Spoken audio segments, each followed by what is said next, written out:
श्री देवी शारदा, प्रभु श्री रामचंद्र, भगवान श्री गोपाल कृष्ण, श्री महारुद्र हनुमान, महर्षि श्री वेदव्यास, श्रीमद आद्य शंकराचार्य, सद्गुरु श्री ब्रह्मचैतन्य महाराज या सर्वांच्या प्रेरणेनं आणि तुम्हा सर्व मंडळींच्या आशीर्वादानं आज वैशाख शुद्ध पंचमी, शंकराचार्य जयंती, आद्य शंकराचार्य आपण म्हणतो त्यांची जयंती. त्यांचं जीवन तसं फक्त 32 वर्षांचं. काळाबद्दल वाद आहेच. काही जण म्हणतात इसवी सनाच्या पूर्वी ते जन्मले, तर सर्वानुमते शासकीय दृष्टीने 788 ते 820, इसवी सन 788 ते 820, म्हणजे 8वं शतक संपताना आणि 9वं शतक सुरू होताना. पण 820 म्हणलं, सध्या 2020 चालू आहे, म्हणजे 1200 वर्षापूर्वी त्यांनी समाधी घेतली. त्याच्या आधी 32 वर्ष आजच्या तिथीला त्यांचा जन्म झाला. श्रुती स्मृती पुराणानाम आलयम करुणालयम. लक्षात ठेवा, काय सुंदर वर्णन आहे. श्रुती स्मृती पुराण हे आपण नेहमी सुद्धा संकल्प सोडताना श्रुती स्मृती पुराणोक्तम आपण म्हणतो.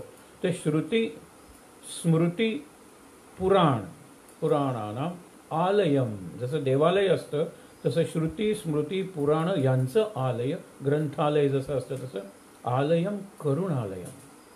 वय वर्ष 32ला जर त्यांचं आयुष्य संपलेलं आहे, तर करुणालय म्हणणे इतकी करुणा त्यांच्यात आलेली आहे आणि ती लोकांना जाणवलेली आहे. नमामि भगवत पादम शंकरम लोकशंकरम, लोकांचं कल्याण करणार. केवढं कार्य आहे. आपला तो विषय नाही आहे, पण काही आपण झलकिया म्हणतात ना, तसं क्षणचित्र ते बघणार आहोत. विशेषतः आपले महाराज आणि शंकराचार्य यांच्या कार्यात, यांच्या विचारसरणीत जे साम्य आहे, असे 1-2 त्यांचे आपण बघणार आहोत प्रसंग किंवा घटक त्यांच्या चरित्राचे. शंकराचार्यांचा जन्म कालडी या गावी झाला, केरळमध्ये. शिवगुरु आणि आर्यंबा ही त्यांचे नाव. हे मी का सांगतोय, कारण शंकराचार्यांच्या बद्दल विनोबांचं एक फार सुंदर वाक्य आहे. शंकर आणि आचार्य असे 2 शब्द आहेत. शंकर म्हणजे लोकांचं कल्याण करणारा आणि आचार्य म्हणजे जे सांगतो त्याचं आचरण करून दाखवणारा. वाटेल त्याला आचार्य म्हणत नाहीत, आचरण करून दाखवलं. आचाराशी संबंध आहे आचार्यांचा. म्हणून त्यांनी काय सांगितलंय, भाष्य ग्रंथ लिहिले नसते. त्यांनी वेदांवर किंवा आपल्या गीतेवर भाष्य केली, उपनिषदांवर भाष्य केली, ब्रह्मसूत्र हे भाष्य ग्रंथ लिहिले नसते तर ते आचार्य झाले नसते. पण त्यांनी स्तोत्र रचली नसती तर ते शंकरच झाले नसते. काय परस्पर विरुद्ध आहे हे कार्य. बौद्धीचं कार्य आहे भाष्य ग्रंथ लिहिणं. सगळेच आपलं वाङ्मय होतं ना, ते पद्यात होतं. लोकांना अवघड जात होतं. ज्यांना संस्कृत समजत होतं त्यांनाही अवघड जात होतं. अशा वेळेला ते गद्यात जर आणलं आणि त्याच्यावर थोडीशी टीका, कॉमेंट्री, आपण म्हणतो ना की ज्ञानेश्वरी ही गीतेवरची मराठीतली टीका आहे, टीका ग्रंथ. टीका म्हणजे क्रिटिसिझम नाही आहे, ते इंटरप्रिटेशन म्हणजे स्पष्टीकरण आहे, उदाहरणं देणं आहे, दृष्टांत देणं आहे. हे सगळं शंकराचार्यांनी केलं, अगदी लहान वयात केलं. म्हणून ते बुद्धिमान तर आहेतच. आपण परवा एकदा बघितलं होतं की शंकराचार्यांनी इतक्या बुद्धिमत्तेचा मानव झाला नाही, कदाचित होणार नाही. कारण अद्वैत सिद्धांताची जी उंची आहे त्याच्यापेक्षा वरच्या उंचीचा सिद्धांत कुठला असू शकेल असं वाटत नाही. आणि अगदी जबाबदार माणसांच्यात अलीकडचं नाव सांगायचं असेल तर नानी पालखेवालांचं हे वाक्य. अत्यंत बुद्धिमान पण तसाच अत्यंत भक्तिमान. त्यांनी जी स्तोत्र रचली ना, आपण पहिल्या दिवसापासून बघतोय की टेक्स्टला कॉन्टेक्स्ट महत्वाचा आहे, संदर्भ महत्वाचा आहे असं सांगितलं जातं. या आता आख्यायिका असतात. शिवाजी महाराजांचे सुद्धा जन्म 2 दिवस आपण म्हणतो, जन्मदिन 2दा साजरे करतो. आपल्या महाराजांच्या जन्मवेळा सुद्धा 2 सांगितल्या जातात. म्हणजे अलीकडच्या काळात सुद्धा असे गोंधळ आहेत. तर तिथे असतीलच आख्यायिका. आपण त्या ऐकूया ना, त्याच्यातलं तत्व आहे काय ते घेऊया ना. कोल्हापूरच्या अंबाबाईसमोर उभे राहिले आणि ते शीघ्र कवी होते, ते उत्स्फूर्त कवी होते. दैव्य पराध क्षमापन स्तोत्रम कुपुत्रो जायेत क्वचिदपि कुमातानुभवती. मी अत्यंत कुपुत्र म्हणून, म्हणजे वाईट मुलगा म्हणून तुझ्यासमोर उभा आहे ग. कुपुत्रो जायते, पण क्वचिदपि कधीही कुमातानुभवती, वाईट आई नसते. आणि वाईट आई असली ना तर तिला बाईच म्हणा तुम्ही. वाईट आई नसते, वाईट मुलगा असू शकतो, तो मी तुझ्यासमोर उभा आहे, मला यथेच्छसी तथा करू, माझी सगळी पापं मी तुला सांगितलेली आहेत किंवा तुला माहीत आहेत, आता तुला करायचं तर कर, माझा उद्धार करायचा असेल कर, आणि माझा अधपात चालू ठेवू दे असं असेल तुझ्या मनातच तसं कर. पण दिव्यपराध क्षमापन स्तोत्रम अत्य गोड स्तोत्रम हे तिथे त्यांना स्फुरलेलं आहे. पंढरपूरच्या पांडुरंगाच्या मंदिरात उभं राहिल्यानंतर हा तुम्हाला काय पांडुरंग वाटला का? परब्रह्मलिंगम भजे पांडुरंगम. परब्रह्माची खूण आहे. परब्रह्म निर्गुण निराकार आहे, त्याला आकार नाही आहे, ते आकार धारण केलं आहे. आणि परब्रह्म जसं स्थिर आहे, जसं स्तब्ध आहे, लक्षात ठेवा, जसं शांत आहे ना तसा विठ्ठल आहे. की ते त्या विटेवर उभं राहणं सोपी गोष्ट आहे? कमरेचा आधार दिलाय त्यांनी फक्त, आणि 28 युग तो उभा आहे सांगितलं जातं. त्याची दृष्टी, त्याचं ते नाक वगैरे सगळं आपण ज्याला स्थितप्रज्ञ म्हणता येईल, एखादा बुद्ध म्हणता येईल तसा. आणि लोक म्हणतातच ना की बुद्धावतार, बुद्ध जर आपली ईश्वर कल्पनाच त्याला मान्य नसेल तर पंढरपूरचा विठ्ठल हा तो बुद्धावतार आहे. आणि बाबा बेलसेरेंनी मनाचे श्लोक वगैरे मध्ये सुद्धा कुठेतरी हा उल्लेख केलेला आहे. काय केलेला आहे की हाच बुद्धावतार आहे. काय सुंदर दिसतो. म्हणून परब्रह्माची खूण आहे. हा काही साधा देव नाही आहे. परब्रह्मलिंगम भजे पांडुरंगम. अशी अनेक स्तोत्र आहेत. त्यापैकी 2 स्तोत्रांचा फक्त मी उल्लेख करतो. ते नंबूद्री ब्राह्मण, अत्यंत कर्मठ, लग्न झाल्यानंतर मुलगा आणि पती याखेरीज कोणाचा स्पर्शही वर्ज्य. हे 6 वर्षाचे असताना वडील गेलेले आहेत, पण त्याच्या आधी त्यांना वेद वगैरे बरंचसं शिकवलेलं आहे. आणि हा इतका मेधावी म्हणजे बुद्धिमान आहे, एक पाठी तर आहेच, पण पूर्वजन्मीचे सुद्धा संस्कार घेऊन आलेला आहे. म्हणून 8व्या वर्षी संन्यास, 9व्या वर्षी गुरु मिळतो त्यांना, गोविंद यती किंवा गोविंद पाद. पण आपण लक्षात घेऊया, तर आई म्हातारी झालेली आहे, तिला भोवळ येते, आणि नदी लांब आहे, पेरियर नावाची नदी लांब आहे. आई म्हणते की आत्ताच 3दा बसावं लागतंय, आणि तू जर म्हणतो संन्यास घ्यायचा तर मला कोण धरून देणार आहे? मी दुसऱ्या कोणाचाही स्पर्श करू शकत नाही, आणि नदीचं पाणी आणल्याशिवाय स्वयंपाक नाही आहे. आपल्या ह्या ब्राह्मणांची, नंबूद्री ब्राह्मणांची ही परंपरा आहे. तेव्हा माझं आहे तोपर्यंत तू राहा, आणि नंतर संन्यास घे. ह्यांना संन्यासाची एवढी तीव्र उर्मी आलेली आहे की मध्यरात्री ते उठलेले आहेत.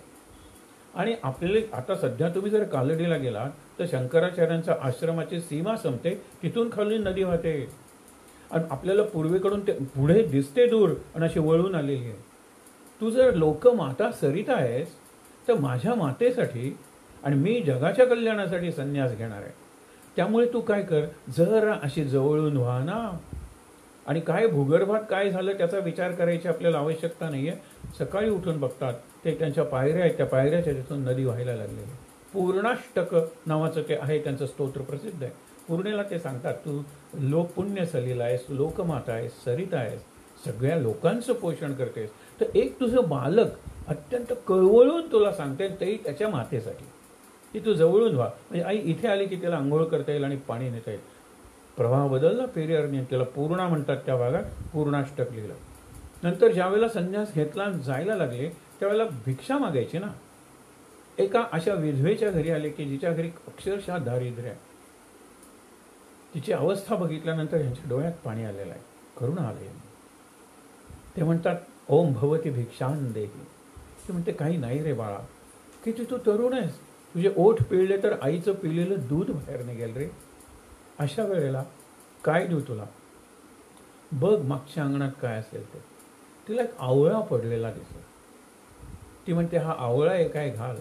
त्यावेळेला त्यांनी कनकधारा स्तोत्र, कनक म्हणजे सोनं, सोन्याचा पाऊस पडावा तसा सोन्याच्या आवळ्यांचा पाऊस तिच्या घरावर पडला. आख्यायिका असेल, पण ही करुणालयम, ही करुणा आहे.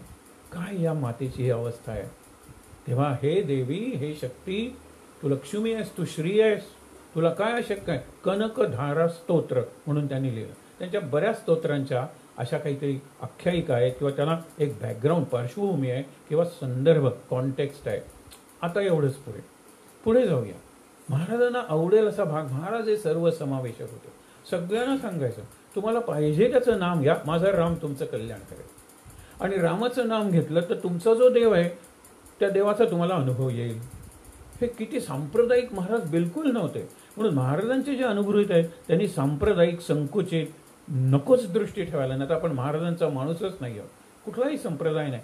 ते विचारलं कुठला संप्रदाय, लोकांना वाटलं नाम संप्रदाय सांगतील, एका ठिकाणी अयोध्या संप्रदाय म्हणतात, स्वरूप काही नाही, सहज संप्रदाय, सहज. आमच्या ह्याच्यात कुठलीही गोष्ट अवघडपणे तुम्हाला करावीच लागत नाही. सहज संप्रदाय आहे, नाम सहज साधन आहे, नाम करायची ती सहज साधन आहे आणि त्यातून मिळवायची ती सहज समाधी आहे. गुरुवर्य बाबांचं सहज समाधी पुस्तक छोटीशी पॉकेट बुक्स आहे, पण काय अत्यंत रत्न जसं असतं ना, रत्न. तुम्ही तुमच्या जीवनाच्या कोंदणात ही बाबांची जी छोटी पुस्तकं आहेत ना, ती रत्नासारखी बसवावी. आमचा सगळा प्रवासच त्या पुस्तकातून सुरू झालेला आहे. सहज समाधी, सिद्धांत आणि व्यवहार. लक्षात घ्या. तर त्यांनी काय केलं, त्यावेळेला 5 पंथ होते. एक गणपतीची उपासना करणारे गाणपत्य, शक्तीची उपासना करणारे शाक्त देवीची, सूर्याची उपासना करणारे सौर, शिवाची उपासना करणारे शैव आणि विष्णूची उपास करणारे वैष्णव. काय वाईट आहे हो? निरनिराळ्या मार्गाने नद्या जशा एकाच समुद्राला येऊन मिळतात आणि तो एकच समुद्र वाफ तयार करून, ढग तयार करून सगळ्या नद्या वाहणारं पाणी, पाऊस निर्माण करतो. याच्यात किती सुंदर अर्थ आहे. आपण म्हणतो ना, कुंडळे देवाला नमस्कार करा, सर्व देव नमस्कार केशवम प्रति, कारण आकाशात पतितम तोयम यथा गच्छति सागरम. वाईट काय आहे की माझा श्रेष्ठ आहे, हेही वाईट नाही आहे.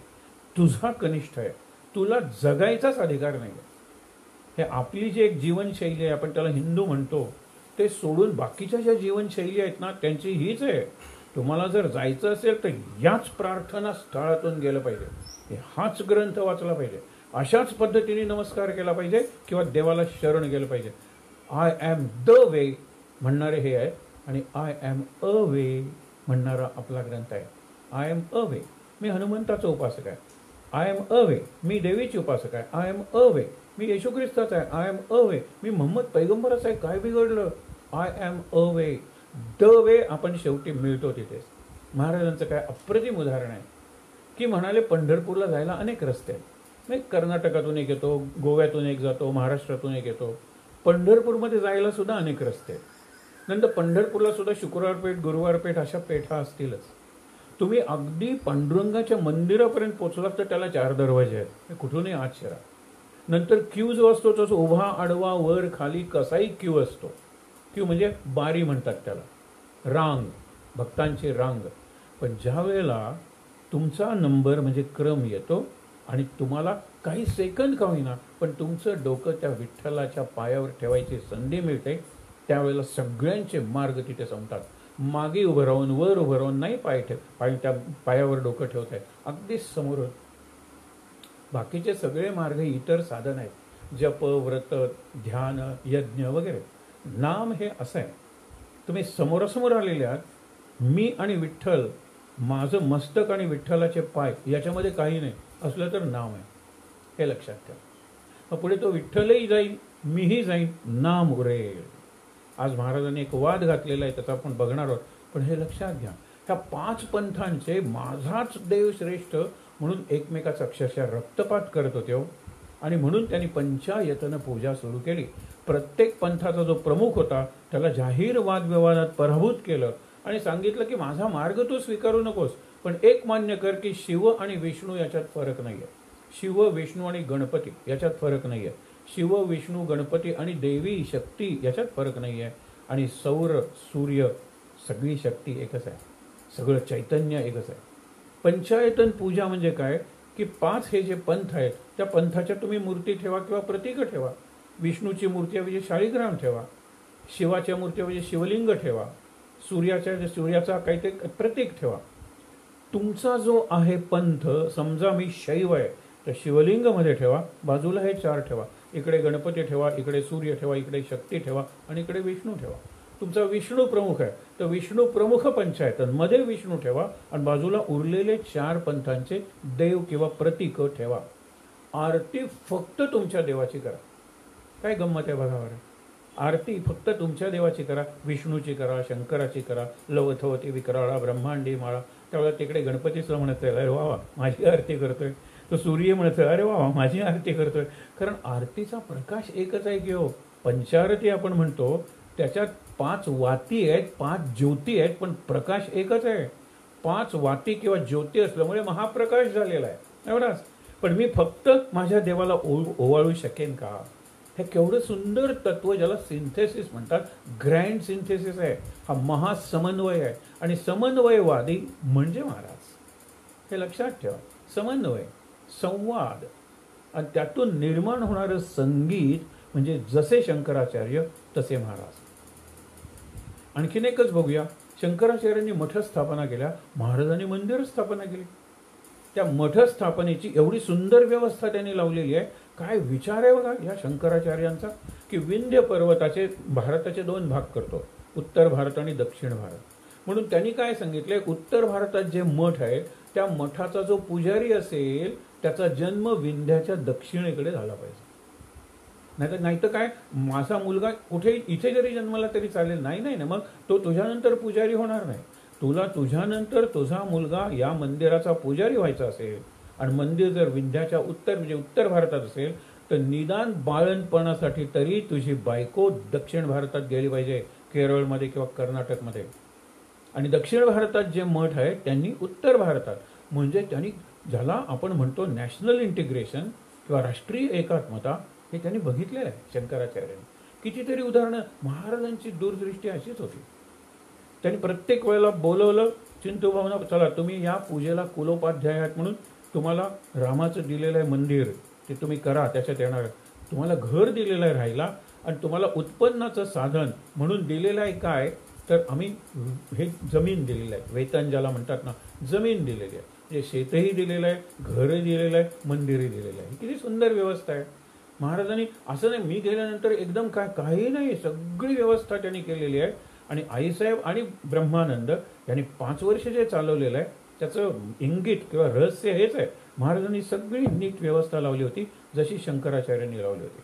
शंकराचार्यांच्या जीवनातले कितीतरी प्रसंग सांगता येईल, पण आज वैशाख शुद्ध पंचमी, शंकराचार्यांना विनोबांचं जे वाक्य आहे ते पुन्हा सांगून आपण एका अर्थाने आदरांजली देऊया, की त्यांनी भाष्य ग्रंथ फक्त पंडितांसाठी लिहिले की, पण स्तोत्र आपल्या सगळ्यांसाठी लिहिले. आईची इच्छा होती, हा एक प्रसंग सांगायला पाहिजे, की बघ दुसऱ्या कोणाचा हात मला मृत्यूनंतर सुद्धा लागू नये. तू अंत्यसंस्काराच्या वेळेला तुझ्या मांडीवर मला मृत्यू आला पाहिजे, जरी संन्यास घेतलास तरी तथास्तु येईल. कारण स्मर्तृगामी जसे महाराज काय स्मरण केलं की तिथे जातात. हे हिमालयाच्या तिथे बसलेले आहे, सत्संग चालू आहे, एकदम तोंडातून दुधासारखा द्रव यायला लागला. त्यांनी तो गिळला, परत यायला लागला. त्या अर्थी त्यांना वाटलं की आई आपली आठवण करते, कदाचित शेवटचे श्वास मोजत असेल. म्हणून दुसऱ्या कोणाला तरी शिष्याला सांगितलं, हा सत्संग चालू ठेव, मी जाऊन येतो.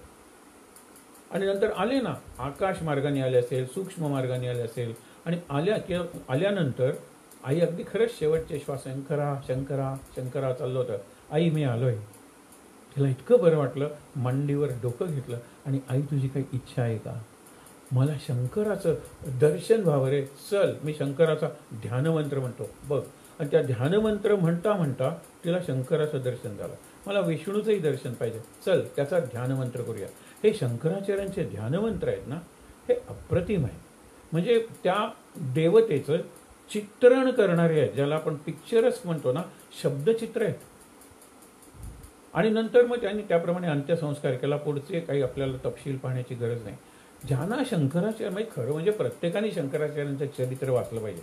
मराठीतल्या 2 पुस्तकांचा उल्लेख करून आपण पुढे जाऊया. आचार्य शंकर हे रामकृष्ण मठाने प्रकाशित केलेलं स्वामी अपूर्वानंदांचं अपूर्व पुस्तक आहे. म्हणजे थोडक्यात आहे, मराठीत आहे आणि सगळी माहिती दिलेली आहे त्याच्यात. नंतर कुलकर्णी म्हणून आहेत, त्यांनी नवल उदयला चंडांशु, चंड म्हणजे प्रचंड आणि अंशु म्हणजे निरनिराळे अंश म्हणजे किरण असलेला, चंडांशु म्हणजे सूर्य. नवल उदयला चंडांशु ज्ञानेश्वरीत सांगितलेलं आहे. हा सूर्य उगवला ना की मला सगळं जग दिसायला लागतं.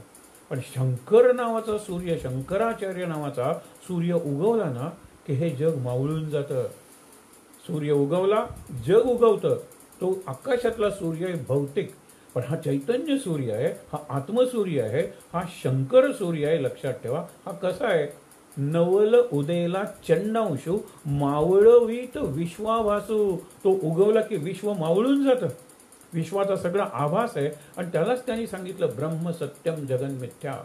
अजूनही लोक टिंगल करतात त्याची. एक प्रसंग आहे, हे छोटे निघालेले आहेत स्नान करून, इतक्यात एक हत्ती येतो, तो माहूत ओरडून सांगतोय, अरे बाजूला व्हा, बाजूला व्हा, हत्ती पिसाळलेला आहे, तुमच्या तुडवून टाकेल, तुम्हाला चिरडून टाकेल.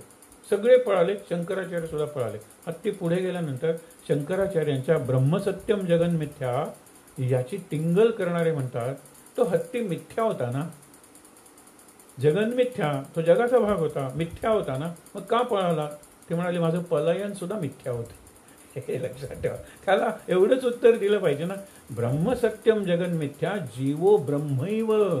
जीव हा ब्रह्म आहे, म्हणजे सत्य आहे, आत्मा हा सत्य आहे, न अपरा, तो दुसरा नाही आहे, जगाचा भागच नाही आहे, देह जगाचा भाग आहे. पण खरा मी जो आहे, शुद्ध मी आत्मा, तो या जगाचा भागच नाही आहे, हेच ते सांगितलंय. आणि कोटी कोटी ग्रंथ, त्या ग्रंथांचं सार मी अर्ध्या श्लोकात सांगतो, एका ओळीत. ब्रह्मसत्यम जगन मिथ्या, जीवो ब्रह्मैव, ब्रह्मच आहे जीव, ना परहा, दुसरा नाही, तो जीवच. आणखीन काय सांगायचं? आणि ज्याला मिथ्या म्हणतात ना, त्याला अनित्य म्हणलेलं आहे. हा गोंधळ टाळण्यासाठी विनोबा म्हणलेले आहेत, ब्रह्मसत्यम जगत स्फूर्ती. जगत ही स्फूर्ती आहे त्या ब्रह्माची. आणि ज्याला आपण चिद्विलासवाद वगैरे म्हणतो, जाऊ दे, पण ही स्फुरण आहे, त्या ब्रह्माला आलेलं स्फुरण आहे. एकाकी न रमते एकोहम बहुश्याम प्रजायेय. मी एकटा आहे, कंटाळा येतोय, माझ्यातूनच मी सगळं विश्व निर्माण करतो आणि त्या विश्वाशी खेळत बसतो, ही कल्पना आहे. म्हणून ब्रह्मसत्यम जगत स्फूर्ती. विनोबा म्हणतात, हे जगत मिथ्या म्हणजे अनित्य आहे, क्षणाला बदलणार आहे, जे दिसतं ते नष्ट होणार आहे. एका अर्ध्या श्लोकात सगळ्या ग्रंथांचं सार सांगितलेलं आहे शंकराचार्य. महाराज तसेच होते. म्हणून महाराजांनी बांधलेली मंदिरं, यांनी उभारलेले मठ आणि इतर अध्यात्म केंद्र, आणि महाराजांची सर्व समावेशक संवादी अशी दृष्टी, वृत्ती आणि कृती, आणि शंकराचार्यांचं समाज संघटनासाठी केलेलं 4 देशांना 4 मुख्य मठ आणि कांची वगैरे सारखी उपपीठ, खूप छान चरित्र आहे.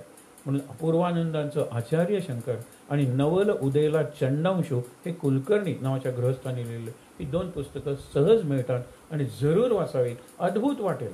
आणखीन ओवीबद्ध पण दासगणू महाराजांच्या ओव्या वाचता वाचता समजल्या जातात. दासगणू महाराजांनी आचार्य शंकराचार्य, आद्य शंकराचार्य, त्यांच्यावर एक पुस्तक, पोथी लिहिलेली आहे. चांगली दीर्घ पोथी आहे, वाचण्यासारखी आहे, तीही आपल्याला मिळू शकते. असू दे, महाराजांच्या चरित्रात आता प्रसंग काही उरलेले आहेत आणि हळूहळू आपण महाराजांच्या शेवटाकडे निघतोय, ज्याला आपण महासमाधी म्हणतो, निर्याण म्हणतो, तिकडे आपण जातोय. परंतु आज पहिला जर विचार करणार असो, काल आपण 3 शब्द प्रयोग घेतले होते. अध्यात्म संवाद नावाची गुरुवर्य बाबा आणि त्यांचे गुरुबंधू यांच्या संवादाची केळकर म्हणून एक त्यांनी शब्दांकित केलेली पुस्तकं हा ठेवायो आपल्याला. म्हणजे ज्यांना अध्यात्मातली रहस्य समजून घ्यायची आणि सोप्या संवाद पद्धतीने, त्यांनी हे भाग आहेत निरनिराळे, त्या अध्यात्म संवाद, त्याच्यात एक प्रश्न वरचीवर विचारला गेलेला आहे. ही मंडळी ऐकणारी कोण आहे? ती चांगली अनुभवी मंडळी आहे, आध्यात्मिक मंडळी आहे, सर्वसंग परित्याग करायची गरज नाही आहे, कारण त्यांचं सगळं ठाकठीक आहे, प्रकृतीही त्या मानाने चांगली आहे. मग काय वाईट आहे? काही नाही. त्यांना तात्यासाहेब केतकरांच्या माध्यमातून महाराजांच्या वाणीरूप आविष्काराचा सत्संग घडलेला आहे आणि बाबांचा मूर्तिमंत जिवंत सहवास म्हणजे सत्संगत महाराज असते, हे घडलेलं आहे.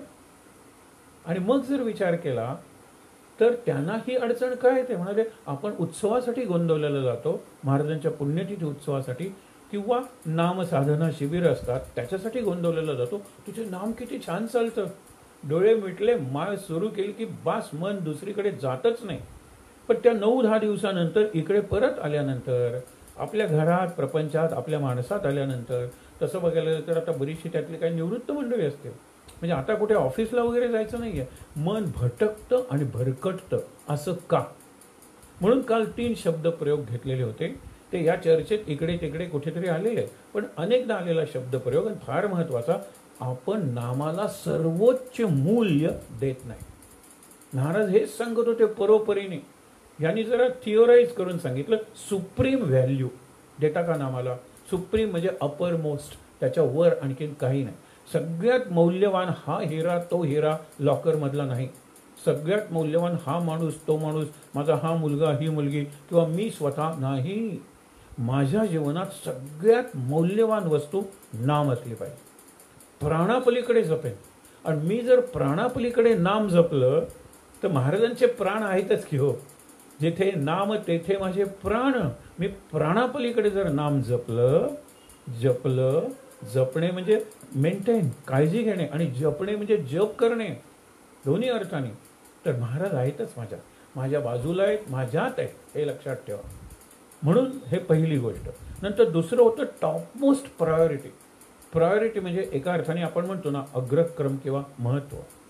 सगळ्यात सर्वश्रेष्ठ महत्त्वाची गोष्ट म्हणजे जसं जीवनाला हवा ऑक्सिजन लागते, त्या ऑक्सिजनपेक्षाही, कारण मरताना शेवटी नाम असलं पाहिजे आणि शेवटची सुटणारी वस्तू नाम असली पाहिजे. म्हणजे मेल्यानंतर सुद्धा अलीकडच्या काळात सुद्धा चैतन्य स्मरणवाई काही महाराजांच्या भक्तांची मरणं दिलेली आहेत शेवटचे, आणि त्यावेळेला डॉक्टरनी सांगितलं ह्या गेल्या किंवा हे गेले तरी सुद्धा त्यांची माळ फिरत होती. म्हणून शेवटची सुटणारी श्वास थांबलाय तरी सुद्धा शेवटच्या श्वासापर्यंत नामाची गाडी चालू आहे. जरी ब्रेक लावला श्वासाने थोडी तरी ते पुढे जाईल की नाही. गॅदर्ड मोमेंटम आपण ज्याला म्हणतो, म्हणजे थोडीशी आलेलीच आहे, तसं ते शेवटची वस्तू आहे. आणि म्हणून महाराज सांगतात सर्वोच्च मूल्य नाम नाम नाम, नामाशिवाय काही नाही. एके ठिकाणी तर बाबांनी म्हणलेलं आहे रामापेक्षा नामाला म्हणा, कारण राम म्हणल्यानंतर अयोध्येचा वगैरे आठवेल, चित्र आठवेल, कुठेतरी तो स्थूल देह आकार असलेला आठवेल. नाम तसं काही नाही. म्हणून तुम्ही सहज गंमत म्हणून सांगतो, पण एखाद्या वेळेला कुणी नाही असं बघून एकांतात म्हणायला काय हरकत आहे, श्रीनाम जय नाम जय जय नाम. आरती रामाची करणं, नामाचीच आरती करूया, नामालाच सांगूया, नामाची प्रार्थना करूया, जे काही मागायचं ते नामाला मागूया. हे नाम आहे कुठे, नाही कुठे. हे नाम मला मिळेल केव्हा, नाही केव्हा. हे नाम मिळेल कसं, नाही कसं. हेच उत्तर आहे. कुठल्याही पद्धतीने मिळेल, कुठल्याही वेळी मिळेल, कुठल्याही स्थळी मिळेल, आणि कुठेही मिळेल आणि कोणत्याही प्रकारानं मिळेल. असं हे सर्व व्यापी, सर्व शक्तिमान आणि सर्व साक्षी असलेलं नाम किती सोपं महाराजांनी आपल्याला करून सांगितलं. पण आपली टॉपमोस्ट प्रायोरिटी आहे का, आणि फर्स्ट प्रेफरन्स आहे का, पहिली पसंती.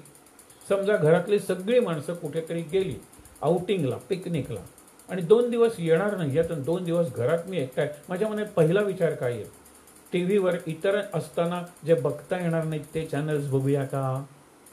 इतर आपल्याला जुगार घरात मित्रांबरोबर पत्त्याचा खेळता येत नाही, आता 2 दिवस नाही. हे माझे प्रेफरन्सेस आहेत का. दुर्दैवानं हो म्हणावं. जे निवृत्त झालेली माणसं आहेत ना, त्यांच्यातली निवृत्ती झाल्यानंतर प्रवृत्ती वाढल्याची उदाहरणं जास्त आहेत. सेकंड इनिंग म्हणायचं, अथ श्री, परत म्हणावं काय म्हणतं, श्री गणेशायन पुनश्च हरि ओम. आता मी खरं जगायला सुरुवात करणार, जे करत नव्हतो ते करणार, शिकत नव्हतो ते शिकणार.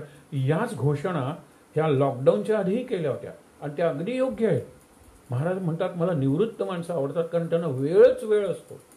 आज निवृत्त माणसांनी सुद्धा अशी आपली शेड्यूल्स तयार केलेली आहे, सकाळी हास्य क्लबापासून ते रात्री झोपेपर्यंत त्यांना वेळच नसतो. आजोबांना वेळ नाही अशी परिस्थिती आहे. म्हणून म्हणतो ना की कोण कोणाला वाचवणार आहे. जर मला खरंच स्वतःत सुधारणा करायची, आणि स्वतःत सुधारणा म्हणजे अखंड आनंद, अखंड शांती, कशाचीही अपेक्षा नाही. ह्याला आपण काय म्हणतो, गृहस्थाश्रमातून वानप्रस्थाश्रमात जाणं. वानप्रस्थी म्हणतात हल्ली या लोकांना. ज्येष्ठ नागरिक, श्रेष्ठ का नाही व्हायचं निदान आपल्या घरात तरी, पण श्रेष्ठ होण्याची उर्मीच नाही आहे. माझ्या जीवनाचं लक्षच नाही. ज्येष्ठ आहे, 60 साली होतो त्याच्यापेक्षा 70 साली आदर्श ज्येष्ठ, आणि 80 साली आदर्श ज्येष्ठ कुणी ठरवलं, कॅलेंडरने. महाराजांना वाईट वाटायचं या गोष्टींचं. एवढा वेळ, मुलांनाही भरपूर वेळ असतो, पण मुलांची काय मनं वळवायची म्हणजे कुठे वळवणार सांगा बरं. ह्यांनी जीवन जगलेलं आहे, जीवनाचे अनुभव घेतलेले आहेत. म्हणून माझ्या जीवनातलं सर्वोच्च मूल्य, माझ्या जीवनातली सर्वोच्च महत्त्वाची किंवा अग्रक्रमाची जर वस्तू, पहिली पसंती कुठली असेल तर ते नाम आहे का, या प्रश्नाचं उत्तर देऊया. आणि मग महाराजांच्याकडे अगदी उजळ माथ्याने जाऊया. महाराज नाम नाम नाम बास. एका बाजूला राम असू दे, दुसऱ्या बाजूला श्याम असू दे, इकडे काम असू दे मराठीतलं, मागे काम असू दे संस्कृतमधला, नाममध्ये आहे. हा जर आपल्यात आत्मविश्वास निर्माण झाला तर महाराजांच्या पुढचे प्रसंग पाहणं आपल्याला सोपं जाईल. ज्या वेळेला महाराजांनी स्वदेशी साखर, स्वदेशीचं त्यावेळेला तर लोणच पसरलं होतं. स्वदेशी वस्त्र म्हणून परदेशी वस्त्रांची होळी करत होते. बाबू गेनू वगैरे तर परदेशी माल आणलेला ट्रकच्या समोर ट्रक अंगावरून घातला त्याचा, पण त्यांनी झेंडा पडू दिला नाही म्हणून बाबू गेनू हुतात्मा झाला. स्वदेशी मालाची होळी करा, आता तशी परत पाळी आलेली आहे आणि आजच त्याच्या बाबतीत चर्चा चालू आहे. तुम्ही बघा, विशेषतः चीनी जो माल आहे त्याच्यावर बहिष्कार टाकला पाहिजे. एक तर तो तद्दन घाणेरडा माल आहे आणि आपली केवढी अर्थव्यवस्था चीनकडे वळवली जाते हा विचार करण्याचा. म्हणून आपण म्हणतो ना, बी इंडियन बाय इंडियन. या चीनीवरून एक सहज पु ल देशपांडेंची गंमत आठवते.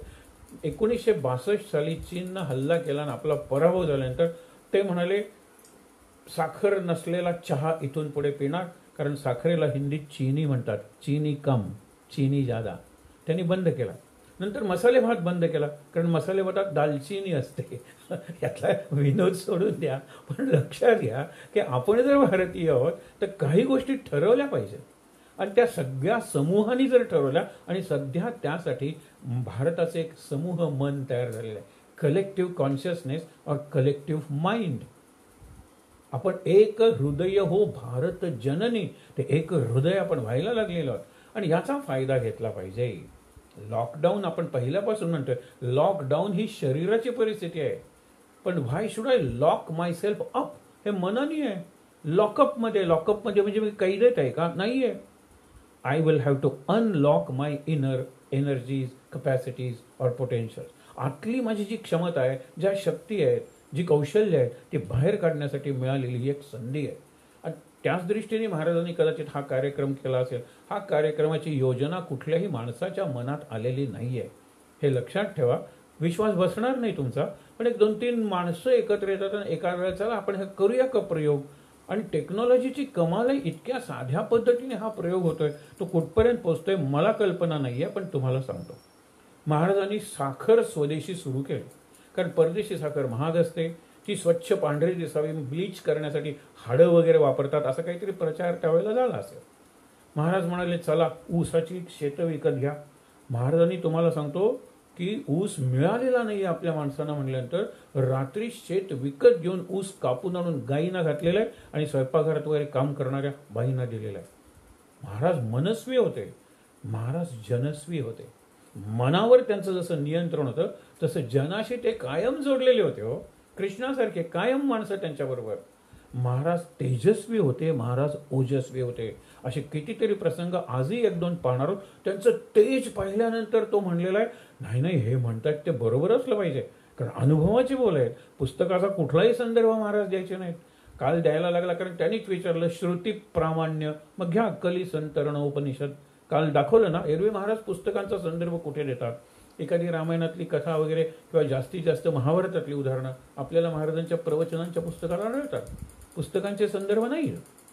म्हणून लक्षात घ्या की हे केलेलं आहे महाराजांनी. तर आपण स्वदेशी साखर तयार करूया. चक्र फिरली, मोठ्या मोठ्या काहिली म्हणजे कढया, काईल म्हणतो आपण, त्या आणल्या गेल्या.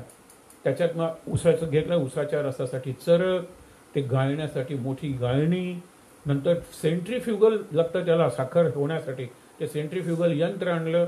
सगळ्या प्रकारांनी तयारी केली, तज्ज्ञ माणसं आली, ती यंत्र आणि यंत्रणा रचना केली, साखर तयार झाली. लक्षात ठेवा. पण त्यांच्या लक्षात आलं की केवढी शक्ती, केवढा वेळ खर्च होतोय. त्या मनाने बाजारातली साखर स्वस्त आहे, व्यापच जास्त आहे, पण साखर तयार केली महाराजांनी आणि नंतर ते सगळं बंद केलं. व्याप वाढतो प्रपंचाचा आणि व्याप वाढतो क्रमाक्रमाने.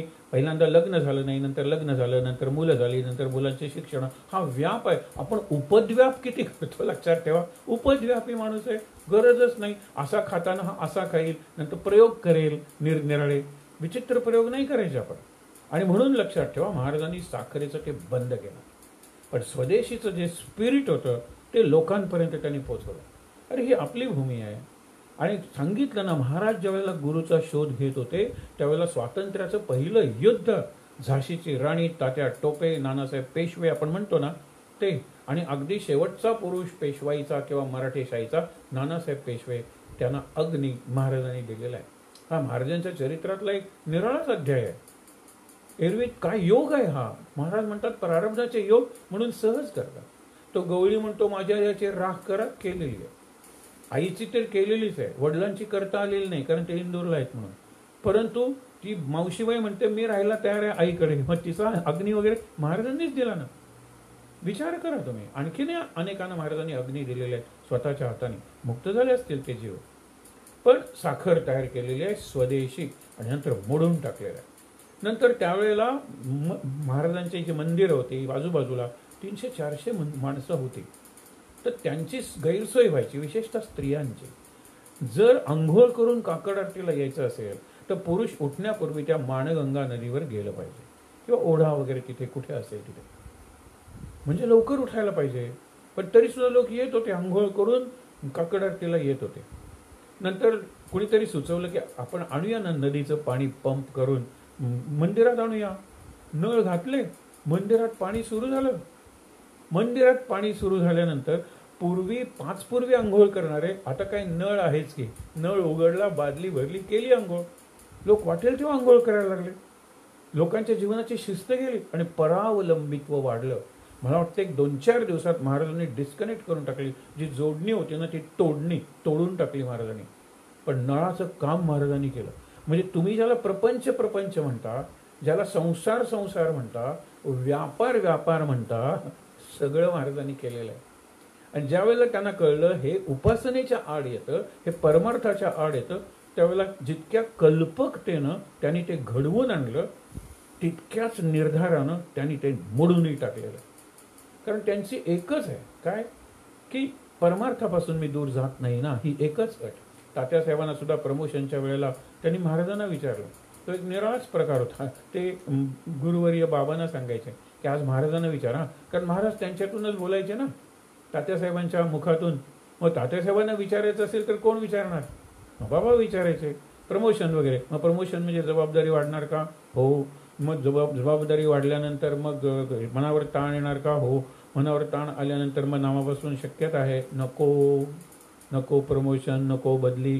कारण नाम जर माझ्या जीवनाचं केंद्र आहे तर नाम केंद्री उपासना का नको करायला?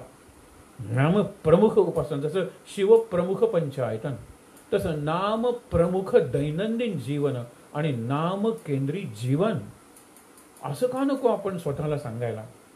म्हणून लक्षात घ्या, ह्या 2 महत्वाच्या गोष्टी आहेत. कितीतरी हजार रुपये त्यावेळेचे खर्च करावे लागतील. लंगोटी आहे माझी, पण येतात पैसे. तो राम आम्हाला देतो रे म्हणून 3-4 प्रसंग आपण आज बघणार आहोत. लक्षात येईल की ते कसं करायचं ते. रामदासी बुवा एक आलेले होते. दासबोधावर अत्यंत चांगलं प्रभुत्व होतं. मोरोपंतांच्या आर्या इतक्या मुखोद्गत आणि आतून म्हणायचे, उत्तम प्रवचन करायला लागले, अनुग्रह द्यायला लागले, शिष्य शिष्यिणी तयार झाल्या. आणि त्यांना वाटलं की आपण आता सद्गुरू महाराजच झालो म्हणून महाराजांच्या योग्यतेने आपण गोंधळायला आले. महाराजांनी त्यांना त्यांच्या योग्यतेपेक्षा जास्तच मान दिला. हे महाराजांचं वैशिष्ट्य आहे. तू जर नम्र असशील ना तर मी आणखीन नम्र, आणि तू गुरु असशील तर मी लघु. हो, महाराज म्हणायचे की तू महान असशील तर मी लहानच आहे, आणि मग तुला कळेल की लहान जो आहे ना तोच महान असू शकतो. विचार करा. त्यामुळे तो आले गोंधळाला. 8 दिवस राहिले. महाराजांनी सगळं त्यांचं केलं. आणि 8व्या दिवशी महाराजांनी त्यांना शाल नारळ दिला.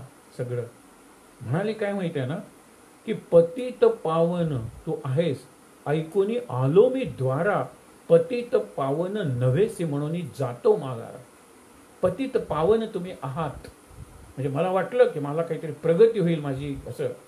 महाराज चिडले, काय म्हणता तुम्ही? इथे पतित पावन मी नाही, काही राम आहे. राम आपण म्हणतो ना भजन, रघुपती राघव राजा राम, पतित पावन सीताराम, तो आहे. आणि माझ्या रामाला तुम्ही दोष देता. जीवन सुधारा स्वतःचं. तुम्हाला प्रसिद्धी पाहिजे, तुम्हाला देहाचे भोग पाहिजेत, तुम्हाला इकडे तिकडे मान सन्मान सत्कार पाहिजेत. कसा भेटेल राम? हे सगळं सोडा आणि राम नाम घ्या. दासबोध वाचताना, रामदासी स्वतःला समजताना बाकीचं बंद करा. तुम्हाला माझा रामच अनुभव दिल्याशिवाय राहणार नाही. त्यावेळेला महाराजांचं जे तेज आहे, जो अभिनिवेश आहे, तो बघितल्यानंतर ते बघतच राहिले. आणि त्यांनी अभावितपणे म्हणतात नकळत नमस्कार केला महाराजांना आणि म्हणाले मी येतो. महाराज म्हणाले रामनाम घ्या. असे अनेक प्रसंग घडलेले आहेत. हा एक रामदासी झाला. त्याच्यानंतर तो राम आम्हाला देतो रे, ह्या मिजाज कुणाचे? रामदासांचे. एक प्रसंग तुम्हाला सांगतो, की एक प्रसंग माहीत आहे तुम्हाला, पण त्यात पण तू जर शिवबा असं समजत असतील, त्या शिवबांच्या मनात एक सूक्ष्म अहंकार निर्माण झाला. तटबंदी चालू होती किल्ल्याची आणि गुरु आलेले आहेत, त्यांना सगळ्यांना दाखवावं म्हणून किती शे लोक, आणि या इतक्या शे कुटुंबांचा मी पोशिंदा आहे. म्हणजे मी यांना वेतन देतो, ते काम करतात माझं, पण त्यांचं कुटुंब त्यामुळे चालतं. लक्षात घ्या, असा कुठेतरी सूक्ष्म अहंकार आपल्या शिष्याच्या मनात झालेला आहे. आणि हा शिष्य म्हणजे अत्यंत अग्रणी शिष्य होता. हो, शिष्य कोण आणि गुरु कोण असा फरक करावा. म्हणजे म्हणतात ना, एक दिवा पेटवलेला आहे, तो कोणी पेटवला माहीत नाही, आणि दुसरा पेटवल्यानंतर कुठल्या दिव्यावर कुठला दिवा पेटवला हे सांगता येत नाही. दिवाळीला एका पणतीने 100 पणत्या पेटवल्या, ती पणती मध्ये ठेवली, तर कुठली पणती, कसली आधी पणती, कसली अग्रपणती, कसली पणती नंबर 1, काय आपण स्पर्धाच करतो, आपल्याला कळत नाही आहे. कसली एक पणती, सगळी पणती मिणमिणती, आणि ते सूर्याचं कार्य करत असतात. आपल्या प्रमाणात असेल पण करत असतात. तर इथे काय झालं, की ज्या वेळेला महाराजांनी, रामदासांनी, तो पाथरवट होता, जरा तो आता दगड मारतोयस ना, तो जरा घेऊन ये रे, आणि घण घालून फोड रे. ज्यावेळेला तो घण घालून दगड फोडला, त्यावेळेला आतून बेडकी बाहेर पडली. आणि अशा बेडक्या असतात, तो विषय निराळा आहे, पण लक्षात ठेवा. त्यावेळेला त्याने प्रश्न विचारला, शिवबा, ही जी बेडकी आहे, त्या बेडकीचा पोशिंदा कोण रे? त्या बेडकीचं पोषण त्या दगडाच्या पोकळीत कोण करत होतं? शिवबाला कळली आपली चूक. म्हणाला, गुरुवर्य, या संदर्भात काय उपदेश आहे? आम्ही काय कुणाचे खातो रे, तो राम आम्हाला देतो रे. आम्ही कुणावरही अवलंबून नाही आहोत. आम्ही कुणाच्या भिक्षेवर अवलंबून नाही, कुणाच्या शेतावर अवलंबून नाही आहोत. आम्ही काय कुणाचे. हा महाराजांचं तरी ते आवडत होतं. असंख्य प्रसंग घडलेले आहेत. एका प्रसंगी महाराज सांगायचे, चला आज चूल बंद, पेटवायचे नाही, आपण रामाचं नाम घ्यायचं, आम्हाला निरूपण घ्यायचे. आणि निरूपणाला महाराजांनी एकदा अभंगच घेतला, हा की आम्ही काय कुणाचे खातो रे, तो राम आम्हाला देतो रे. महाराज थांबे ना, मुलं वळवळायला लागले भुकेनं. आई काय करणार? शेवटी एका आईने सांगितलं, महाराजांच्या कमरेला मिठी मार, विळखा घाल आणि सांग, महाराज भूक लागली. केलं त्या मुलांनी तसं. आणि त्यावेळेला मला कशाला सांगतोस, रामाला सांग. आणि ते पोरगं गेलं रामाला, रामा भूक लागली रे. इतक्यात बाहेर गाडी आली आणि त्यांनी सांगितलं, उशीर झाला, पण भाजी वगैरे निवडून स्वयंपाकाची सगळी तयारी करून आलेलं आहे, फोडणीला टाकला की स्वयंपाक तयार. महाराज म्हणाले, चला चला चला, रामाने पाठवला आहे, त्याचा नैवेद्य फक्त शिजवा आणि जेवायला आला, तर राम आम्हाला देतो रे. दुसऱ्या प्रसंगी एकादशी होती. महाराज म्हणाले, आर चूल थंड, मगाशी बंद होती, आता चूल थंड, भरपेट आपण भजन करूया. एका भरपेट भजन, भरपेट नाम. महाराजांना ठीक आहे, महाराजांचं पोट सुटलेलं होतं. ते म्हणायचे, काय रे तुम्ही नाम घेत नाही, खोटं बोलता, काही करता, ते सगळे इथे आहे, म्हणून आम्ही जरा लंबोदर झालेलो आहोत. पण ठीक आहे, आम्ही नाम भरपेट घेऊ शकतो म्हणाले. तर आज नाम भरपेट. म्हणाले, मुलांना काही फराळ वगैरे द्यायचा असेल तर द्या, आपण नाही, मी थांबल्याशिवाय नाही. 4:30 वाजले, महाराज थांबत नाही आहेत, मधून मधून नाचतायत. आम्ही काय कुणाचे खातो, तो राम आम्हाला देतो रे. लोकांच्या मनात असेल, तो राम देण्यापूर्वी आम्ही राम म्हणला नाही म्हणजे मिळवली. 4:30ला एक बैलगाडी आली आणि तो म्हणाला, मी ठरवलं होतं की यावेळेला उत्पन्नाचा 10वा हिस्सा 10% मी देणार महाराजांना. म्हणून उकडलेली रताळी आणली. तो चालतात ती उपासाला, ती खाऊन उपास करतात, जशी केळी खाऊन करतात ना. लोक तुटून पडले. गाडीभर रताळी उकळून आणली त्यांनी, कच्ची नाही आणली. राम आम्हाला देतो रे. एकदा कुरबूर त्यांच्या कानावर आली. मीच का रोज आमटी करायची, एकदा तू कर ना, मी भात करते, हे तुझं सोपा आहे वगैरे. हे सुरू झालं. महाराज ओरडून म्हणले, या इकडे. म्हणाल, तुम्हाला काय वाटलं तुम्ही स्वयंपाक करता? रामाची इच्छा असेल तर लाकडं उडून चुलीत पडतील, चूल आपोआप पेटेल, भांडी उडून जातील, चुलीवर पडतील, त्याच्यात पाणी ओतलं जाईल, तांदूळ घातले जातील, स्वयंपाक तयार होईल. तुम्हाला काय वाटलं तुम्ही रांधता? लक्षात घ्या. अरे लाकूड, ते भांड, पाणी, जशी स्वयंपाकाची साधनं आहेत ना, तशीच आपण सुद्धा साधनं किंवा माध्यम आहोत. इथून पुढे हे चालणार नाही. महाराज क्षमा करावे. खरंच आहे, की राम आहे ना, रामासाठी सगळं करतोय ना, तर तो बघून घेईल हे सगळं ठरवायचं. त्याच्यानंतर अनुष्ठान केलं होतं 10 दिवस राममंत्राचं असेल. आणि त्यांनी ठरवलं लोकांनी की उद्या महाराज जसं देतात ना तसं आपण गाव जेवण द्यायचं. बघितलं तर पैसे नाही आहेत आणि कोठी रिकामी झालेली आहे. त्याच वेळेला महाराज भागवत नावाचे होते, ज्यांनी आपला एक दागिना घाण ठेवला. लोकांनी आपल्याकडचे पैसे होते आणि म्हणाले पैसे जमवलेत ना, चला आता आणूया आपण शिधा आणि उद्या देऊया सगळ्यांना जेवण. त्या महाराजांच्या कानावर तर महाराज आले म्हणाले, बोल तुमचा तो दागिना सोडवून घ्या आणि सगळ्यांचे पैसे परत जरा. वर्गणी आणि घाण ठेवून दागिने माझ्या रामाचा उत्सव करता की काय? तुमच्या मनात आहे ना सांगता करायची, पारणं करायचंय, उद्यापन करायचंय. इतक्यात काका आले कोठीतले. महाराज कोठीत काही नाहीये. बरं झालं ना, दुष्काळात 13वा महिना. असं करायचं काका, 100 जोडप्यांना सांगा आमंत्रण द्या उद्या. काय आमंत्रण द्या? हे उद्यापन आहे, या, फक्त वेळ सांगू नका. 11ला या, 12ला या, वेळ सांगू नका. उद्या या, म्हणजे सकाळीच येणार पारण्याला म्हणून. वेळ सांगू नका. 100 जोडपी आणि सगळ्यांचे पैसे परत द्या म्हणाले. अरे रामाचं नाम घेतलेलं आहे 10 दिवस, अनुष्ठान पूर्ण झालेलं आहे, आनंदाने देतात. राम करेल ना त्याची व्यवस्था. आणि पैसे परत दिल्यानंतर कुठले कुठले भक्त आले वगैरे, त्यांनी कोणी गूळ आणून दिला, कोणी तेल आणून दिलं, कोणी तूप आणून दिलं. झाला की शिधा. झाले दुसऱ्या दिवशी सुंदर पारणं. म्हणाले राम माझा भिकारी नाहीये आणि माझा परमार्थ मिंधा नाहीये. हा तोच म्हणू शकेल जो कौपीनवंत खलु भाग्यवंता. जो लंगोटी घालतो ना त्याच्या इतका श्रीमंत कोणी नाहीये महाराज म्हणतात, कारण त्याला काही गरजच नाहीये. लंगोटी आम्ही समाजात असताना, आमच्या घरच्या समाजात असताना घालतो. बाहेर जाताना आम्ही सुद्धा फरगुल वगैरे घालतो ना, आम्ही कफनी वगैरे घालतो. मोठे मोठे विद्वत सभा काल बघितल्या तेव्हा नवीन कफनी घालतो आम्ही, करतो ना ते. पण लक्षात घ्या, त्याच्यानंतरचा जो प्रश्न आहे ना, अरे गमतीदार प्रसंग आहे. एक गांजेकस, गंजट म्हणजे गांजा ओढणारा, साईबाबांच्या कडेला शिर्डीला, तुमचं आम्ही सगळं ऐकून आहोत वगैरे, तुम्हाला काही नाही, तुम्ही कोणताही चमत्कार करू शकता, मला 10 कोटी रुपये द्या. तो गांजेकस 10 कोटी म्हणजे 10 वर किती शून्य हेही त्याला माहीत नसेल. कुणीतरी त्याला फुलवलं असेल, जा साईबाबांकडे 10 कोटी माग. तर साईबाबा म्हणाले, माझं बघतोयच का रे, द्वारकामाई श्रीमंत आहे का रे, आणि माझे कपडे वगैरे कधी कधी ठिगळांचे असतात, पण तुला 10 कोटी कशाला पाहिजेत मी विचारत नाही, नक्की पाहिजेत का? पाहिजेत म्हणजे पाहिजेत. गोंदवल्याला जाऊन तिथे महाराज आहे, त्यांना 10 कोटी म्हणजे काहीच नाही. आले हे गोंदवल्याला. महाराजांना म्हटलं मला साईबाबांनी पाठवले. साईबाबांनी जाण्यापूर्वी त्याला सांगितलं, ते तुला 10 कोटी रुपये नक्की देतील, शिर्डीला आणायचे आणि त्यातले 10% म्हणजे 1 कोटी मला द्यायचे. 9 कोटी तुझ्याकडे ठेव. डील डन आपण म्हणतो ना. ठीक आहे, आला. महाराज म्हणाले फक्त 10 कोटी जरा जमवावे लागतील, पण तोपर्यंत थांब ना तू इथे. बाजूला रामनाम, याला गांजा वगैरे मिळायचा, कारण बाळंबटाला वगैरे सुद्धा गांजाचं व्यसन होतं त्यावेळेला, मिळत असेल. इथे त्याची ती तक्रार नव्हती, पण वातावरण बदललं, स्पंदनं बदलली, सत्संग बदलला, बोलणारे विषय कुणाबरोबर.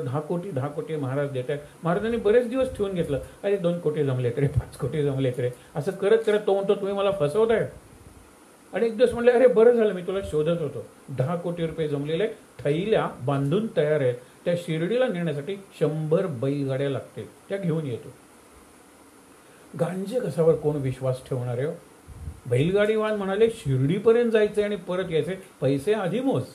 तो म्हणतो माझ्याकडे 10 कोटी आहेत ना. पण महाराजांनी सांगितलं, साईबाबांनी पाठवले ना, थैल्यांची तोंड साईबाबांसमोर उघडायची, आधी नाही. तिकडे शिर्डीला गेल्यानंतर दिन ना. तुझ्यासारख्या गंजटावर कोण विश्वास ठेवणार? बैलगाडीवाने स्वतःचा अपमान केला. महाराज म्हणाले 10 कोटी तयार आहेत, पण तुला नेता येत नाहीत, ह्यातून तू काहीच शिकणार नाहीस का रे? तुला व्यसन आहे ना, ते व्यसन कमी होत जाईल. रामनामाचं व्यसन वाढव. जा शिर्डीला परत, पण रामनामानेच तुझं कल्याण होणार आहे. तुला एक कळलं, आपल्याकडे पैसे आहेत पण आपल्यावर विश्वास नाहीये. तू रामावर विश्वास ठेव, तू नामावर विश्वास ठेव, लोक तुझ्यावर विश्वास ठेवायला, तू माणसात येशील. आणि जनावरापेक्षा खालची अवस्था आहे तुझी. तो नमस्कार करून गेला. त्याच्यात नक्की बदल झाला असेल. साईबाबांकडे पोचला की नाही तो उल्लेख नाही. शब्दाचं सामर्थ्य काय असतं ते बघ. उगीच बसायचे तरुण मुलं इकडे टिंगल करत, चहाड्या किंवा जास्तीत जास्त निंदा करत. महाराज म्हणले, या रे आपण विहीर करूया, लोकांना पाणी पाहिजे ना. मग कुदळी वगैरे घेऊन सुरुवात केली. 10-15 हात खाली गेले, पाणी काही लागत नाही. महाराज त्यांना वेळच्या वेळी नाश्ता, फराळाचे पदार्थ वगैरे पाठवायचे.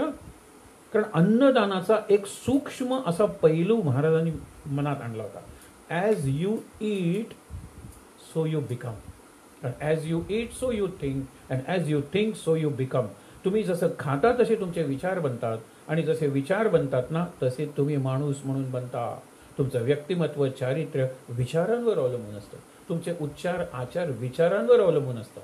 म्हणून तुम्ही खातात तसे तामस खाणारा तामसीच होतो. एका पोस्टमॉर्टेम करणाऱ्यांनी सांगितलं होतं, ज्यावेळेला मुंबईत दंगल झाली, मी फक्त एक विधान करतो पुढे जातो, मी म्हणलं प्रवचनातच असा उल्लेख आला असेल, गुंडांना धर्म नाही, गुंडांना जात नाही, गुंडांना संस्कृती नाही, गुंड हेच सगळं, गुंड हाच धर्म, गुंड हीच जात, आणि गुंड हाच. नंतर मला म्हणाला, मी डॉक्टर आहे, मी पोस्टमॉर्टेम केली ज्यावेळेला दंगल झाली ना, त्याच्यानंतर बॉम्बस्फोटानंतर, ज्यावेळेला एका कम्युनिटीनी, जमातीने दुसऱ्याला मारलं होतं, त्यावेळेला फक्त प्रेतं होती, आणि नंतर दुसऱ्या कम्युनिटीनी म्हणजे समाजाने, जमातीने ह्यांना मारलं, त्यावेळेला स्त्रियांचे स्तन कापलेले होते, यांची नाकं कापलेली होती, विटंबना केलेली होती प्रेतांची. आणि काय सांगतोस, गुंडांना संस्कृती नसते. कारण जे तामस खातात त्यांचे विचार तामस होतात, त्यांचे उच्चार, आचार तामस होतात. अहो, ते शिव्याच देतील. म्हणून शाकाहारी लोक शिव्या देत नाहीत असं नाही. आपल्याकडे शिव्यांचा शब्दकोश असलेली कितीतरी मंडळी कोकणात वगैरे आढळतील, आणि सगळी मांसाहारी मंडळी काही हे नाही, काही शिव्यास देतात असं नाही आहे. त्या मांसाहार करणाऱ्यांच्यात सुद्धा संत झालेले आहेत. माणसाच्या बाबतीत जनरलाइज कधी करू नये. 100% एकाच पद्धतीची माणसं नसतात. हो, एक 99 लोकांना तुम्ही इंजेक्शन दिलं आणि त्यांच्यावर प्रभाव आला, 100व्या माणसाला त्याची ॲलर्जिक रिॲक्शन येऊन तो मरू शकतो. म्हणून हल्ली अँटीबायोटिक्स वगैरेचे टेस्ट डोस देतात, कारण आम्ही काय केलं, जगभर दिलेले आहेत. माणसाच्या बाबतीत तुम्ही काहीच बोलू नका. म्हणजे एक माणूस 10 वेळा चांगला वागलेला आहे, 11व्या वेळेला तो अत्यंत सैतानासारखा वागू शकतो, आणि म्हणतो 10 वेळच्या चुका आहेत ना मी सहन केल्या होत्या, आज लाखांनी मार का. ती म्हणते आज मी काहीच चुकले नव्हते विशेष. आधीच्या चुकांचा हा क्युम्युलेटिव्ह इफेक्ट आहे. माणसाचं गणित मांडता येत नाही, माणसाचं चित्र काढता येत नाही, अनप्रेडिक्टेबल म्हणतात, भविष्य सांगता येणार नाही असा माणूस आहे, माणूस नावाचा प्राणी. लक्षात घ्या. आणि त्यामुळे काय झालं, महाराजांना शेवटचा पंढरपूरचा मुक्काम हा महाराजांच्या चरित्रातला एक तेजस्वी अध्याय आहे. आपण काहीतरी वाचून आज संपवणार आहोत. लक्षात घ्या. बडवे बोलवायला आले की पंढरपूरला या ना तुम्ही, गुरुपौर्णिमा तिथे करूया. कारण बडव्यांचा वाद महाराजांनी संपवला होता.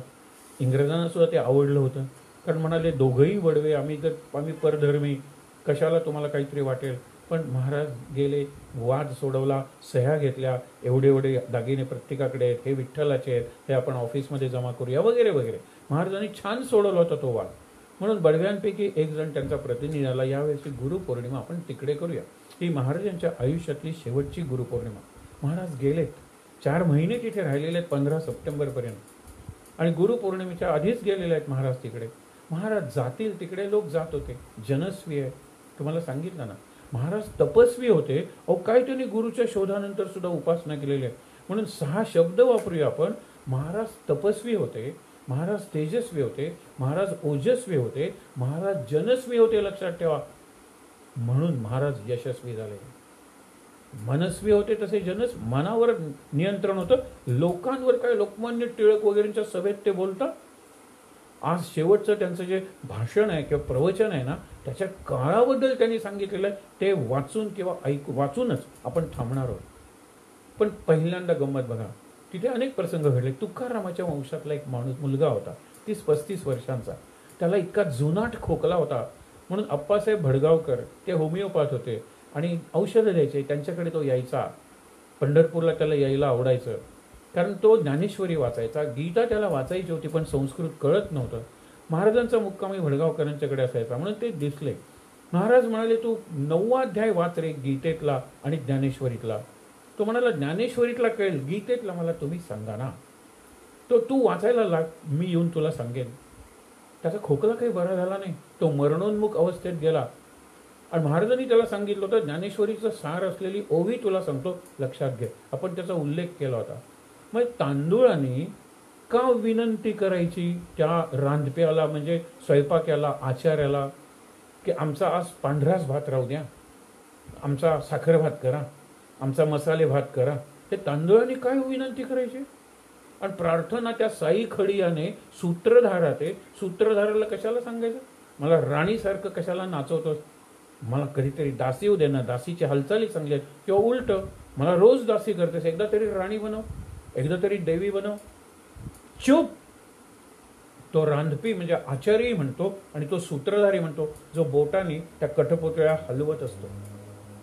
सूत्रधाराला विचारलं तर तो म्हणतो, मी माझं कौशल्य परफेक्ट करत असतो, मी तुम्हाला नाचवत नसतो, खेळवत नसतो, मी खेळवत असतो, कारण तुम्हाला खेळवण्याचं कौशल्य, त्या कौशल्याचा मला विकास करायचा आहे. काय कल्पना आहे ज्ञानेश्वरांची. ही ओवी तू वाच, याच्या ज्ञानेश्वरीचं, गीतेचं नाही, जीवनाचं सार आहे या ओवीत. तुम्ही कशाला महाराज असं घडवा, महाराज तसं घडू नका, महाराज सुख द्यावं दुःख नको, हे आपल्या हातात आहे का? आपली कल्पना केलेली आपण ते प्रारब्धाचे भोग भोगा, आनंदात भोगा, हसत भोगा. ते कसे भोगायचे ते मी तुम्हाला सांगेन. त्याच्यासाठी प्रचंड सहनशक्ती मागा, मी तुम्हाला देईन. हा मुलांनी सांगितलं, मला कळली गीता, अनन्याश्चिंतयन्तो माम ये जना पर्युपासते तेषां नित्याभियुक्तानां योगक्षेमं वाम्याम. हा श्लोक मला कळला, मला गीता कळली, माझ्या डोक्यावर हात ठेवा आणि शांतपणे मला मरू द्या. त्याप्रमाणे त्यांनी केलं. आणि हा श्लोक तर अनेकांचा आवडताच आहे, योगक्षेमं वाम्यम. मी बघतो ना, तू कशाला चिंता करतोस. वल्हवणकर नावाचे एक होते, वृंदावनात त्यांचे गुरु होते, म्हणून ते रूप संप्रदायी होते. रूप संप्रदायी असल्यामुळे त्यांनी काय केलं की रूप श्रेष्ठ, महाराजांनी वाद घातला. चरित्राच्या पुस्तकात बाबांनी तो 13 पानं वाद दिलेला आहे, रूप श्रेष्ठ का नाम श्रेष्ठ. शेवटी वल्हवणकरांनी मान्य केलं की नाम, आपल्या गळ्यातली तुळशीची माळ महाराजांनी त्यांच्या गळ्यात घातली आणि म्हणाले, मला पटलं, कोणाचंही नाम घ्या तुम्ही, पण नाम श्रेष्ठ आहे हे लक्षात ठेवा. पंढरपूरची गुरुपौर्णिमा झाली, 600-700 मंडळी जमलेली होती आणि तिथे ब्रह्मानंद महाराजांनी कर्नाटकातून 100-150 मंडळी आणली होती. महाराज म्हणाले, सगळ्यांना खाली बसा. आणि महाराजांचं हे पंढरपूरला केलेलं गुरुपौर्णिमेच्या निमित्तानं शेवटचं आपल्या दृष्टीने निर्वाणीचं महाराजांना जर काही सांगायचं असेल, त्यानंतर महाराज 3 महिने जगलेले. पण हे बघा, काळ महिमा. बाळानो, महाराज म्हणतात, बाळानो, 600-700 लोक जमलेले, त्यांच्याशी बाळ हे नातं आहे, मग तेवढी माऊली आहे ही. बाळानो, ज्याच्यावर कोणाची सत्ता चालत नाही, जो कधी कोणापासून लाच घेत नाही, जो गेलेला कधी परत येत नाही, जो जात असताना कोणाला कळत नाही, जो किती गेला आणि किती उरला हे कोणाला सांगता येत नाही, आणि जो भगवंताशिवाय कुणाला घाबरत नाही. भगवंताला घाबरतो, नामाला घाबरतो, हनुमंताला घाबरतो, भगवंताशिवाय कुणाला भीत नाही, असा काळ म्हणजे मृत्यू सुद्धा आजपर्यंत कोणाला चुकला नाही. ज्या काळाच्या सत्तेने वस्तू आकाराला येते, त्याच काळाच्या सत्तेने ती अकस्मात मोडली जाते. अंडरलाईन द वर्ड, अकस्मात मोडली जाते. सर्व दृश्य वस्तूंना हा नियम लागू आहे. मग देह माणसाचा किंवा कुणाचाही त्यातून कसा सुटेल? नष्ट होणारच आहे. ज्याने भगवंत घट्ट धरून ठेवला, त्याचा देह राहिला काय किंवा गेला काय, जीव उरला काय किंवा सरला काय, काय फरक आहे? ज्याने भगवंत आणि त्याचं नाम घट्ट धरलेलं आहे. म्हणून यापुढे कोणी सांगणारा भेटो वा न भेटो, महाराज सुचवत आहेत की माझा महासमाधीचा काळ आलेला आहे. 3 महिन्यात महाराजांनी महासमाधी घेतलेली आहे. कोणी भेटो वा न भेटो, तुम्ही सर्वांनी नाम घेतल्याशिवाय राहू नये. जो भगवंताचे नाम घेईल त्याचे कल्याण राम करेल, हे माझे, आपण म्हणूया, निर्वाणीचे सांगणे खरे माना. प्रपंच लक्ष देऊन करा, त्यामध्ये भगवंताला विसरू नका. हाच माझा अट्टाहास, सर्वांनी आनंदात प्रत्येक दिवस घालवावा. काळ आपला किती उरलाय माहित नाही. आपण सध्या लॉकडाऊनचा काळ किती उरलाय, कोरोनाचा काळ किती उरलाय असाच विचार करतोय. पण आपण विचार करूया, माझा काळ किती उरलाय. कोणीच सांगू शकणार नाही. तो कॉम्प्युटर नाही, कुठलाही ज्योतिषी सुद्धा नाही. हा श्वास, हा क्षण, हा प्राण म्हणजेच नाम, म्हणजेच सद्गुरू, म्हणजेच महाराज. इथेच थांबूया की महाराज महाराज महाराज. शांत.